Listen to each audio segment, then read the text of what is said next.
हे गाव असं आहे की प्रत्येक कुटुंबात 2-2, 3-3 माजी सैनिक आहेत, विद्यमान सैनिक आहेत. महाराष्ट्रामध्ये अशा प्रकारच्या गावांची संख्या फार कमी आहे.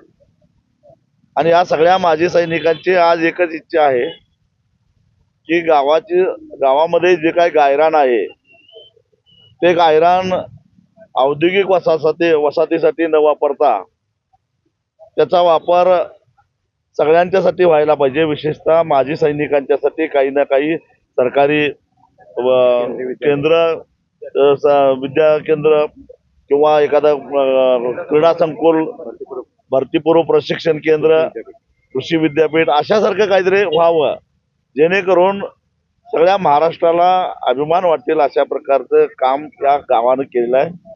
1-2 नव्हे तर 17-18 शहीद जवान या गावात झालेले आहेत. महाराष्ट्रामध्ये एका गावात 18 शहीद झालेले उदाहरण दुसरं नाही आहे. मग या गावातल्या माजी सैनिकांची जी इच्छा आहे ती काही चुकीची नाही आहे. आणि मुळामध्ये खरोखरच शिरोळ तालुक्याला MIDC ची आवश्यकता आहे का, हे पण तपासून बघणं गरजेचं आहे. कारण 1-2 नव्हे तर शिरोळ तालुक्यामध्ये सहकारी तत्वावरच्या 7 औद्योगिक सहकारी संस्था आहेत. 7 जिल्ह्यात आहेत, त्याच्यापेक्षा जास्त सहकारी संस्था आणि सगळ्या औद्योगिक सहकारी संस्था आहेत. जयसिंगपूरला 2 आहेत, नांदणीला 2 आहेत, यड्रावला 1 आहे, शिरोळला 1 आहे, लाटेला 1 आहे, कुरुंदवाडला आहे आणि म्हणून उदगावला आहे. आणि म्हणून खरोखर याची गरज आहे का, तर याची गरज नाही आहे. मुळात शिरोळ तालुक्याचं क्षेत्रफळ किती, गावांची संख्या 57, 7 औद्योगिक सहकारी संस्था आहेत. आणि मग असं असताना ह्या गायरांमध्ये MIDC करायचं हा अट्टहास कुणाचा आहे. याचं कारण गायरान अगदी कवडीमोल किमतीनं, मला वाटतं 3-4 कोटी रुपये, 3.5 कोटीमध्ये 3,65,00,000 रुपये गायरान घ्यायचं MIDCनं, 1.25 एकर. त्याच्यामध्ये प्लॉटिंग करायचं, वेगवेगळ्या सहकारी संस्था काढायच्या आणि त्या संस्थेला घ्यायचं. म्हणजे एक प्रकारे गायरान हडप करण्याचा डाव काही लोकांचा याच्या पाठीमागे आहे.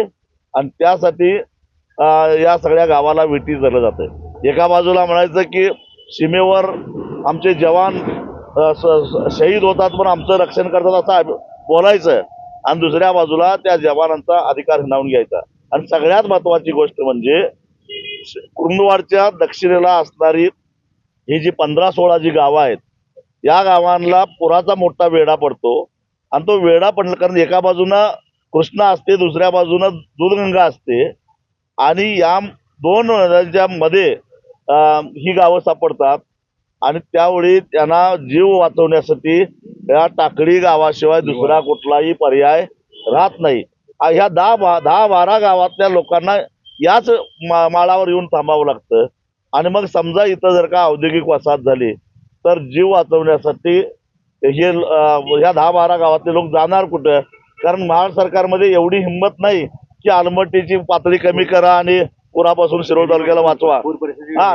आणि म्हणून ही सगळी परिस्थिती असताना या औद्योगिक वसाहतीची काही गरज नाही, कुणीही मागणी केलेली नाही. कारण शिरोळ तालुक्यातल्या लोकांना काही उद्योगधंदे करायचे असतील तर ते ॲग्रिकल्चर लँड खरेदी करतात, त्याचा इंडस्ट्रियल वापर करतात आणि आपला उद्योग करतात. हेच कल्चर शिरोळ तालुक्यामध्ये. जर एकत्रित करायचं असेल तर क्लस्टर करतात, एकत्रित सहकारी संस्था स्थापन करतात आणि जमीन विकत घेऊन आणि त्याच्यावरती करतात. आणि 7 सहकारी संस्था अशाच पद्धतीनं कार्यरत आहेत. त्यामुळं या नव्या MIDC ची गरज नाही. जिथं गरज आहे अविकसित भागात तिथं करा जावा, पण इथं शिरोळ तालुक्यामध्ये गरज नाही आहे.